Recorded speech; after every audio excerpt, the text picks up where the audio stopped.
I'm also really excited because today we're beginning a brand new sermon series called Resilient. I'm glad you're excited too. As a pastor, I've been waiting for like 6 months to really unpack this series with you. And it's probably going to be one of the most impactful sermon series of this year if you allow it to be. My job is to present to you the topics and to teach you God's word, and it's up to you to do what you think you need to do with it between you and God. How many are with me? How many understand that, right? And this is the thing about church. You get out what you put in. If this is a spectator sport for you, it'll just be another sermon, another series.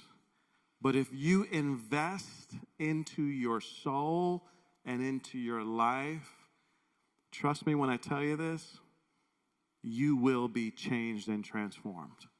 God will speak deeply to your heart. And in order to get the most out of this series, we've been talking about promoting the past several weeks, is I encourage you to purchase the book Resilient, because this series is based on the book Resilient by John Eldredge, which I read last fall. And when I read it last fall, it was like the light bulb went on. And I said to myself, OMG, my church needs to hear this. My church needs to read this. And if your pastor is telling you that you need to read this, go on Amazon right now and get the book or the Kindle. I also bought the Audible book, the audio book. It is going to be encouraging for you. Also, I encourage you to purchase the study guide, the study guide, I should say, that goes with the streaming videos. There's a workbook that goes with it. And then there's an app called the 1 Minute Pause app that has 30 days towards resilience. And you want to download the 1 Minute Pause app. And lastly, you want to get into a Transform group. 6 weeks is all I ask you. I know we've got a lot going on. And as I begin to unpack today's sermon, you're going to really understand why you feel the way you do. And you're really going to understand why you're experiencing what you're experiencing in the soul level. And I know for some of you, you're thinking, I just can't do another thing. That's all about what we're going to be talking about, resilience, recovering our resilience. And I know you're thinking, I just can't do another thing. I can't be out a night of the week. And this is my challenge for you, that sometimes we get so busy with the things that drain us that we miss opportunities to be a part of things that give us life. And I can tell you this, circles are better than rows. We're all on this journey together, and we need to be around people that are on the same journey with us. Not perfect people, not perfect groups, but we just need to be connected with people that are on the same journey with us. So today, I'm going to ask you to sign up for a Transform group. There's there's handouts in the lobby. If you didn't receive one on the way in, and you didn't get one over the past 3 weeks, you can sign up on your phone, on the website. Just be connected, because I believe with my heart that these next 6 weeks are going to be so vital to your future and to your year. In the summer of 2022, I began praying about our church. And if you recall, if you were here, it was called a summer of prayer. Do you guys remember that?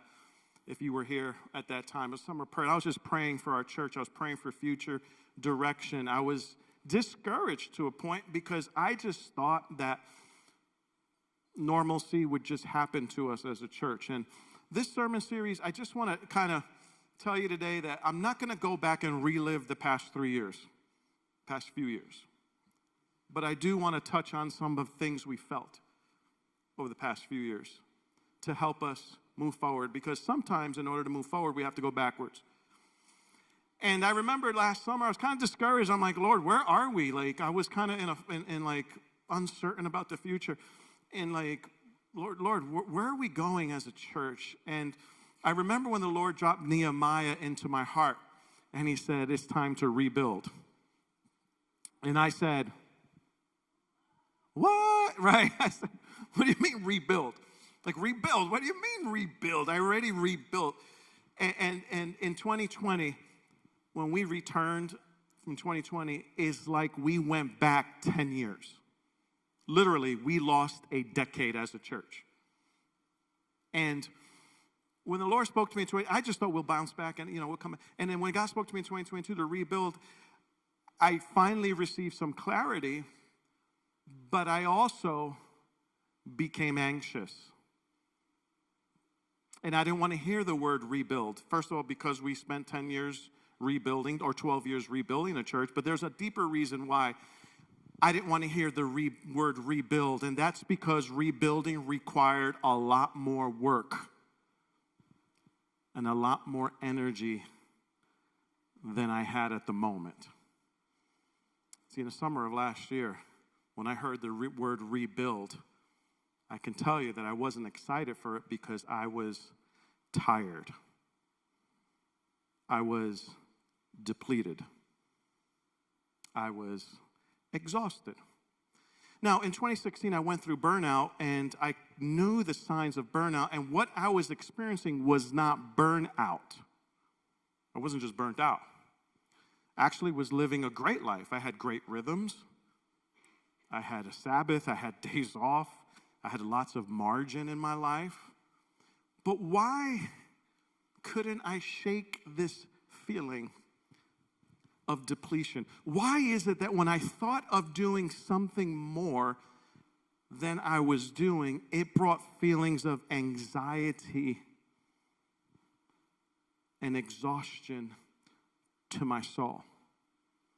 And my guess is that some of you also had some of these emotions, not just in the summer of 2022, but some of you might even have some of those feelings today.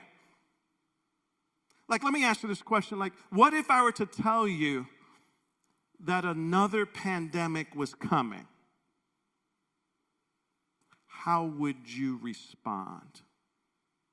And for most of us, if you agree, you can agree out loud or raise your hand. How many of us would say, I can't go through that again? Like, I just can't go through that again. And there's a reason why we can't go through that again emotionally. And there's a reason why we just feel so tired. There's this underlying feeling of restlessness and depletion. There's a reason why we haven't had people over our homes for a long time, because when we think of the idea of company, it brings these feelings of dread in our soul. Or there's a reason why that we haven't even signed up for transform groups, was because we're thinking another thing to do. And there's a reason why that we don't serve, or we don't volunteer, or we're not doing the extra things. And it's because we are empty and we've lost our resilience. I'll explain that a little bit more. And here's the main point, or one of the main points we have today, is what we have all underestimated is this: the impact the challenges of these past 3 years have had on our souls. Okay? It's one thing to go through what we went through. It's another thing to come out of it in a healthy way. And now is the perfect time to talk about this, because now is the time to intentionally focus on recovering our souls. Now, some psychologists would say what we went through is equivalent to a war. To a war. And this is the thing about trauma. And some of you have had personal trauma. Some of you have lost a loved one. Some of you, that had nothing to do with the pandemic. You lost loved ones. You lost family members. You lost your job. You are struggling financially. Just think about all the things we've been through in 3 years. Think about the economic turmoil. Think about inflation. Think about, do I have to go down the list? Political division, racial reckoning, and think about all these things that we've all been through these past few years, and things are not getting better. Am I right? Things continue to get worse, and they're supposed to. Things are supposed to get worse. Why? Because Jesus is coming. Jesus says, when you hear of these things, it's just birth pains. They're birth pains. When you see the tree, it's spring, right? And you see the trees beginning to bud, just know that summer's coming. And Jesus, when he comes, he's not coming for a peaceful world. He's coming, he's not waiting for peace to come. He's coming to bring peace. He's coming to bring peace. He is the Prince of Peace. He's coming to make all things right. And he's coming for a people who are passionately in love with him as well. So you have to understand that in this world, Jesus said, we will have trouble. We will have trials. We will go through pain. Yes, we will struggle. But there is this innate desire within us that wants life to be good. There's this thing within us that wants life to be good. And that's where when we all go through what we go through, that's why some of us respond to trauma in different ways. Some of us respond with denial. We just deny that it ever happened. We deny what we feel. And some of you are uncomfortable with this message because you just want to forget the past 3 years. Somebody with me on that, to be honest. Like, you just want to forget these past 3 years. Like, I don't want to even think about the past. I just want to forget it. And we just kind of deny what's happened. And if we focus on denial, then we won't experience true healing and restoration of our souls. Y'all with me? And so there is this denial factor that some of us have, and realizing and recognizing that, you know what we went through was traumatic. It's like you don't tell a survivor of abuse, you don't tell them, someone who's been through trauma, oh, that was 2 years ago. You don't tell that person who experienced trauma in their life, oh, that was 2 years ago. Why are you so worked up about that now? That was 3 years ago. That's the past. No, the restoration and healing is not even begun after 2 or 3 years. How many know what I'm talking about? Like we haven't paid the full psychological toll of the things we've been through these past 3 years. And I don't want to preach this because I'm the one that lives in denial. I don't want to think about it. As a matter of fact, a few months ago, maybe 6 months ago, I said, I am never going to bring up the word COVID-19 in church again. And I told my counselor what I said. He goes, yeah, classic. You're a classic example. I said, of what? Denial. I'm like, what? What do you mean? Because I didn't want to go there. I didn't like what I felt. But I realized that in order to go forward, sometimes you have to go backwards and recognize that he restores my soul, that he makes me well, that he heals me and restores me. Look at what journalist Ed Yong, he won a 2021 Pulitzer Prize for his reporting of the coverage of the pandemic. And this is what he found. He wrote and said this: millions have endured a year of grief, anxiety, isolation, and rolling trauma. Some will recover uneventfully, but for others, the quiet moments after adrenaline fades and normalcy resumes may be unexpectedly punishing. When they finally get a chance to exhale, their breaths may emerge as sighs. People put their heads down and do what they have to do, but suddenly, then there's an opening and all these feelings come up. Lauren Van Dernot Lipsky, the founder of the director of the Trauma Stewardship Institute, told me, as hard as the initial trauma is, it's the aftermath that destroys people. Thus explaining the madness that is happening in our society. The truth is, before 2020, we were already exhausted. We were already depleted. We were already running like, hamsters on a hamster wheel. It's nothing new. Like the pandemic is not the reason why, solely the reason why. It's because we didn't have healthy boundaries. We didn't have healthy rhythms before the 2020 pandemic. And then bring the 2020 pandemic, and then we used every ounce of resilience that we could use to get through it. And now we're in recovery, but this is the problem. If we don't recover the right way, we will continue on the path towards depletion, exhaustion, burnout, or even loss of faith. Because when people have lost their resilience, their response is always, I just don't care anymore. I just give up. Or, I have had enough. And here's the truth that I want you to hear today. It's going to get better. This is just the intro. We're going to really talk about recovery, but this is the intro to set you up. Our souls are empty and in need of renewed resilience. That is where we're at today. Okay? Stay with me now. Okay? What is resilience? Resilience is that inner strength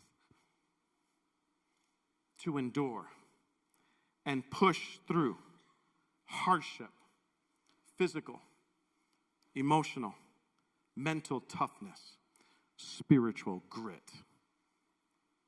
We as Americans are resilient people, aren't we? When crisis hits, we rally together, we push through, and we usually come on the other side as winners in spite of the challenges. But this is the thing. When you use your resilience and do not have the proper way to restore your resilience, it often leads to depletion, exhaustion, escapism, coping. Or we seek to, first of all, we said denial was one way to deal with trauma. Another way to deal with trauma is to simply medicate or to escape.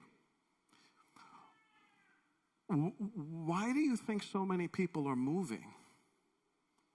Why do you think so many people are overdosing? Why do you think there's people shooting up malls and schools? Why do you think all of this madness is happening in this world? The crime is because we're living in a society who has not turned to the true giver of life to restore their soul and to give them everything that they've been searching for. I'm not saying moving is a sin and we'll all move one day, but what I am saying is that so many have moved seeking a better life, thinking that if I escape this environment, then I'm going to feel better about life. And the truth is, and the problem whenever we move is that we can't leave ourselves where we moved from. We usually have to take ourselves with us and our baggage and our belongings. And we're living in a different place, struggling with the same problems because we've lost our inner strength, our spiritual grit. If there's ever a time that we need spiritual grit, it's now. Because challenging times will continue to come. We will continue to struggle emotionally and physically and mentally. And what we don't realize is that when we go through these experiences, we lose our grit, we lose our inner energy, our inner strength, our endurance. And what we use to get through the trauma needs to be recovered. Human beings are extremely resilient and fragile at the same time. Human beings can be a lot like camels. Camels are known as the ships of the desert.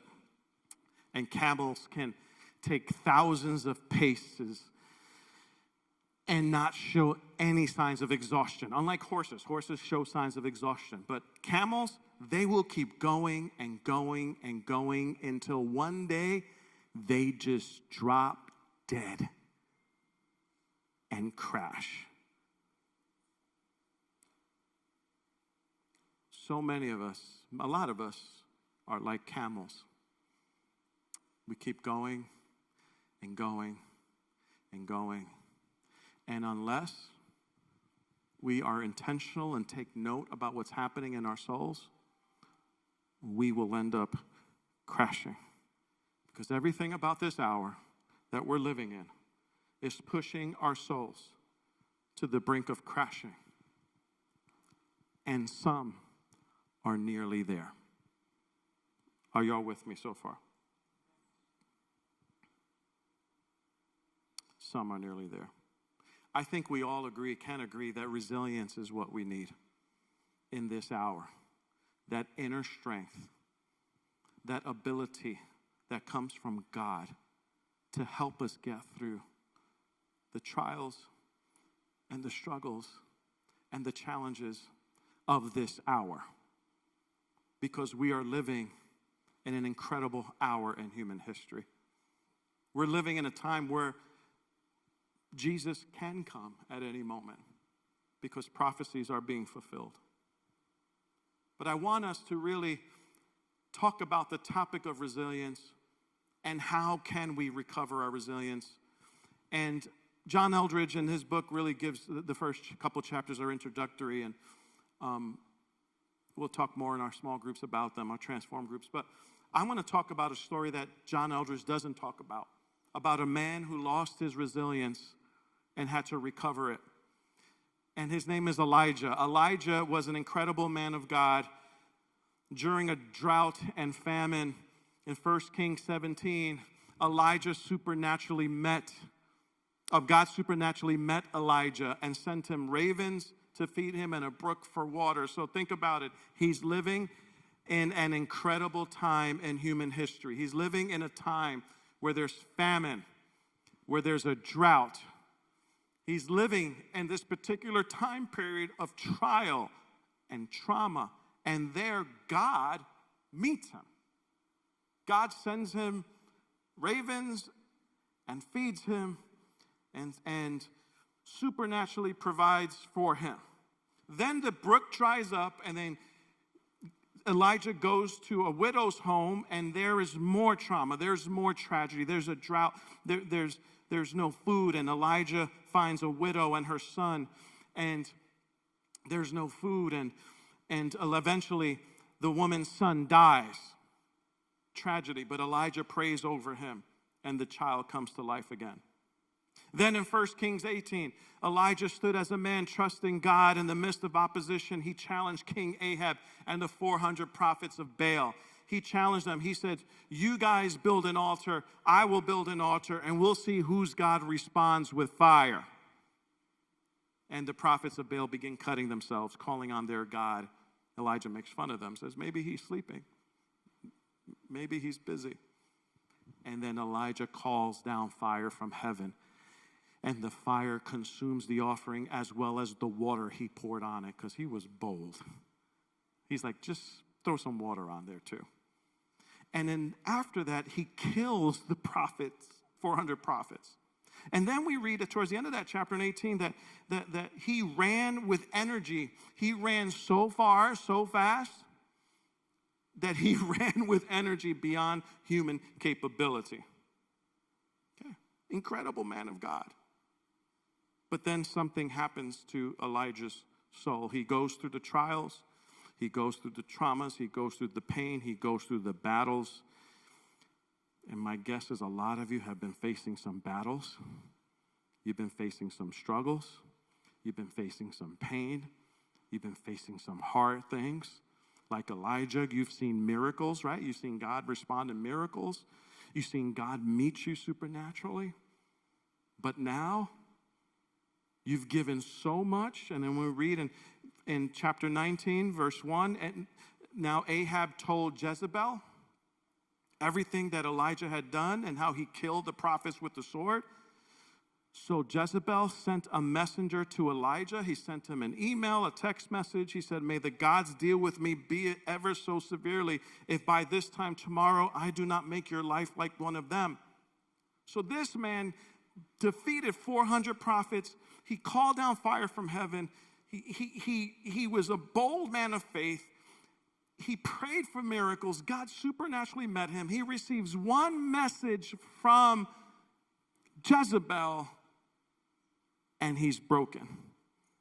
Verse 3 says, Elijah was afraid and ran for his life. Think about that. What happened to Elijah? He became depleted. He became exhausted. He lost his soul in the fight. And this is what happens. Verse 4 says, while he himself went a day's journey into the wilderness, he came to a broom bush sat down under it, and prayed that he might die. And what does he say?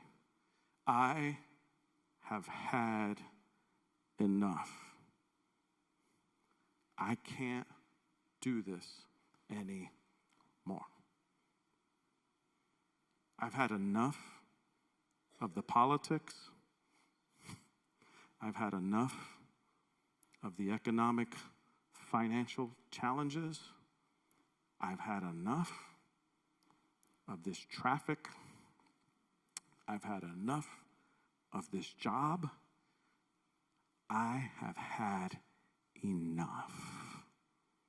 And then Elijah goes a step further. It was so bad for him that he prayed that he would die. And he said, take my life. I am no better than my ancestors. Think about that for a moment. Elijah, a human being just like you and me, prayed that he would die. Why? He experienced great success. He was an amazing man of God. He had power and authority. And now he's under a broom bush that he might die. Why? He lost his soul. He lost his resilience. And now he doesn't know where to turn but to escape and go under a broom bush. A broom bush is like a desert shrub. He goes under that broom bush and falls asleep. Check out this image. It's just like a shrub, and if it's in blooming, it has these flowers, and actually it's a place of where you can smell the flowers of the bush. Job described the broom bush, or the broom tree, as a place of desolation, ruin, and abandonment. The psalmist David connects the broom tree with mourning, distress, and punishment. And there is Elijah underneath the broom bush. He lost hope. Have you lost hope?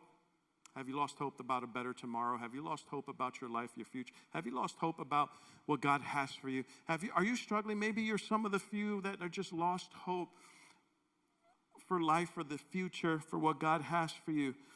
And this is where Elijah was. So how did Elijah recover his spiritual grit, his emotional, mental, physical strength? How did he do it? Well, first, Elijah left and he found himself under a broom bush and he rested and he slept. And if you and I are going to recover our resilience from the traumas we've been through, from the struggles we've been through in our lives, from the things we're facing and the things we're going to face, our first step towards recovering our resilience is to recognize our need for rest. Rest. Rest. Not just sleep, rest. Rest for your mind and rest for your soul. Rest for your body. Physical rest, emotional rest, mental rest. Rest. The Bible says in verse 5, let's look at these verses, that he lay down under the broom bush, he fell asleep, and the angel of the Lord met him there. Isn't that incredible? That in his moment of despair and depletion, and at that moment of contemplation, of wanting just to escape life and wanting to end his life or just go somewhere else, the angel of the Lord was there. And I came to tell you today that regardless of what you've been through and the struggles you're going through and the condition of your soul, I came to tell you today that the Spirit of God is right there, ready and willing and able to meet you at your point of need. I just want to tell you that today, that the presence of God is there to meet you at your point of depletion and exhaustion and despair. Even if you're talking nonsense, I came to tell you that the angel of the Lord, the Spirit of God, is with you. And if there is ever a time that God has been present and is present in the church and is present with his people, it is now. It is at this moment This time in human history, while people think God has left us, my friends, I came to tell you that God has never been closer than he is now at this very moment. But this is our issue. We're not even aware of his presence. We're not aware of where we're at. We're not aware of our condition. So there's Elijah. He falls asleep, and the angel of the Lord touched him. My prayer for you is that the angel of the Lord would touch you. My prayer for you is that the angel of the Lord would touch your life and touch your soul and touch your heart. And then the angel says, get up and eat. He looked around, and there by his head was some bread baked over hot coals and a jar of water. He ate and drank down and lay down again. He restores my soul. He restores my life.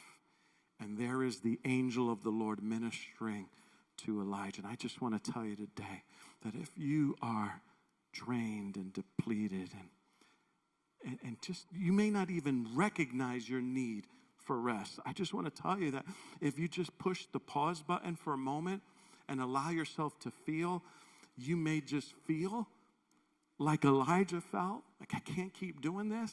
And if you do, God's Spirit is right there with you, and he's there to restore you. I love what Jesus said. We're going to go back to the next verse. Don't turn to this verse. It says, come to me, all you who are weary and burdened, and I will give you rest. What we need is rest. In this season of our lives, we need rest. We must create space in our life to rest. And the angel of the Lord came back a second time to Elijah and touched him and said, get up and eat, for the journey is too much for you. Okay? How do we find rest? Well, we have to remember the Sabbath. We have to remember the Sabbath. We have to limit our busyness. One of the enemy's greatest strategies is to keep you busy. And the busier you are, the less you feel and the less you're aware of your need for God. And I just want to tell you that in this season, and this is the perfect moment, I wanted to tell you this, that as the trees begin to bud and as the weather begins to change, I just want to encourage you and remind you that you need rest.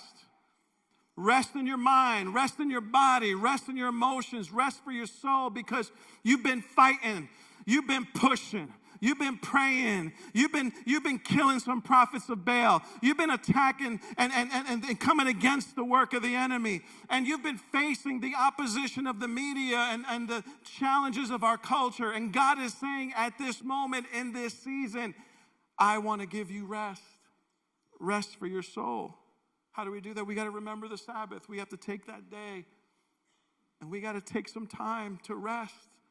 And I know what you're saying, well, Pastor, I don't have time for a day off. Well, then you need to eliminate those activities, because we were not created to work 7 days a week. When we work 7 days a week, we're acting like slaves. And you are not a slave. You were made in the image of God. You're not a human doing, you're a human being. And if you don't have a day in which you can stop and rest and contemplate and be present with God and be present with your family, you got to get a life. Look at the person next to you and say, get a life. Come on, somebody. You got to get a life. You see, Sabbath is that rhythm that we need to recover our soul and recover our rest.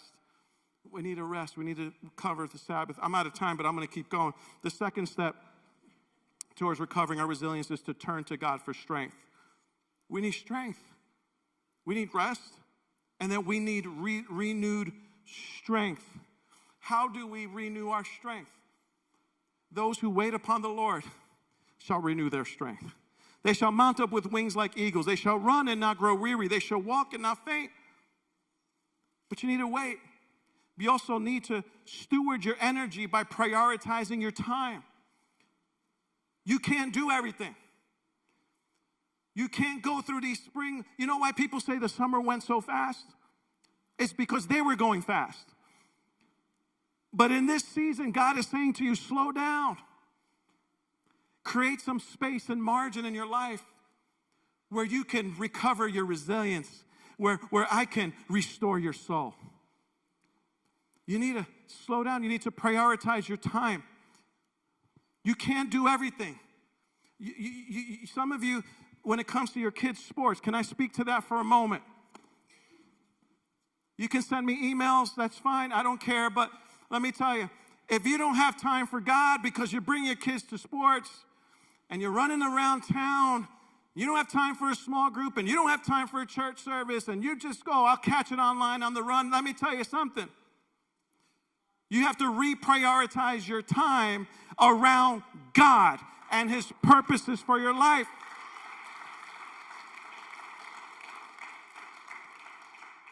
I can tell you this, my soul and the souls of your children are more important than their sports team. And it's okay to bring Johnny to sports, and that's okay, but maybe cut back to maybe one sport. Do one thing. But rest. Can I speak to that a little more?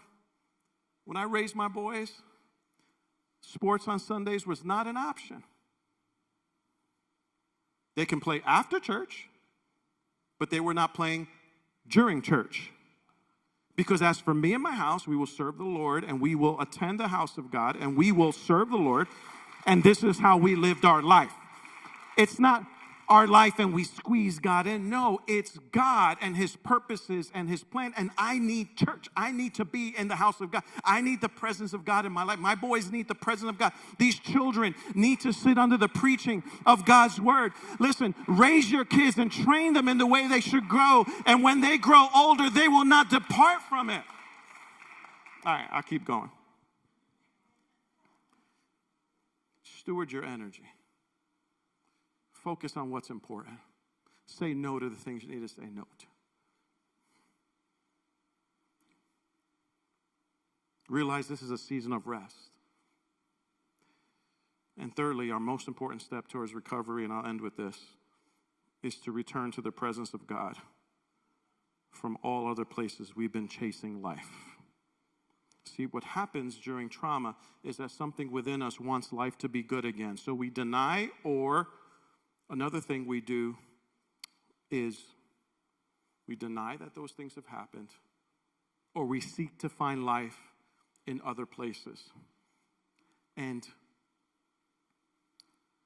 we avoid what we feel, and then we try to fill our emptiness in order to deflect how we're really feeling on other things. But notice what happened here to Elijah. Elijah, after being strengthened by God, he continued on a journey for 40 days and 40 nights. Follow me here. And where does he go? He goes to Mount Horeb. Why? What was special about Mount Horeb? Mount Horeb, right? What was special about it? Mount Horeb is also known as Mount Sinai. It was also called the Mount Yahweh. Because deep in Elijah's history, deep in his soul, he remembered that Mount Horeb was the place of divine encounter.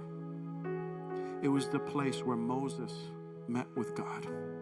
It was the place where God appeared in a burning bush to Moses. It was the place where they received the 10 Commandments. And something deep within Elijah's soul, he knew that he was depleted. He knew he had to get back to the presence of God. And now Elijah's exhaustion and depletion and his soul is bringing him back to the very place where he would one day meet with God. That move to walk 40 days and 40 nights to Mount Horeb or Mount Sinai was a move of desperation for Elijah to find God again. And I want to tell you today that some of you need to get desperate to finding God again. Because because these few years and the traumas of our lives and the difficulties of our pain have made us apathetic and comfortable. And we've lost our way. We've grown cold. And we've become depleted. And we're seeking to satisfy that hunger in other things. And you know what it does? It leaves us even more emptier. I just want to tell you that Netflix can't fix the emptiness of your soul. Can't. A vacation cannot fix the emptiness of your soul. Only the presence of Jesus can. It's only the thing. It's only. That's it. And some of us, we've just been running and we've been going and we're just trying to cope and we're trying to satisfy our souls. And we need to get back to the mountain of God, the presence of God.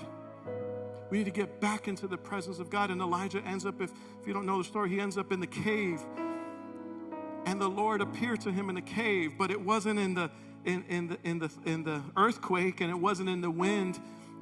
The Lord appeared to Elijah in a different way, in a still small voice. Another translation says the sound of sheer silence. And this is the place of divine encounter in which we create spaces and places to meet with God in silence. Not just weekly, but daily. We create space to be with God daily. And we create space to be with God weekly. And we say, God, I'm going to push pause and I'm going to be with you. And I'm going to take this time to sit in your presence. And I'm going to ask you to restore my soul. For the Lord is my shepherd, I shall not lack anything. He makes me lie down in green pastures. He leads me beside still waters. He restores my soul. I'm out of time, but I close with this. With his rest, with his strength, and with his presence, he will begin to restore your resilience, your inner strength. And whatever comes at your way, whatever happens this year or the years to come, you will have a grit. We've lost our grit. Come on, church. We need our grit back. We need our passion back. We need our strength back. That is what this series is all about. Recovering our resilience, restoring our soul, and getting our spiritual grit back. Let's bow our heads. Lord, here we are. We hunger for you. We thirst for you. We need you. Help us as we journey over the next 6 weeks towards a deeper relationship with you and a greater relationship with you. Lord, I pray for every person here and for every person attending online that you would meet them where they're at. Lord, may your blessing be upon us as we leave. We love you and we praise you and we thank you in Jesus' name. And everybody together said, amen and amen. Thank you for being here.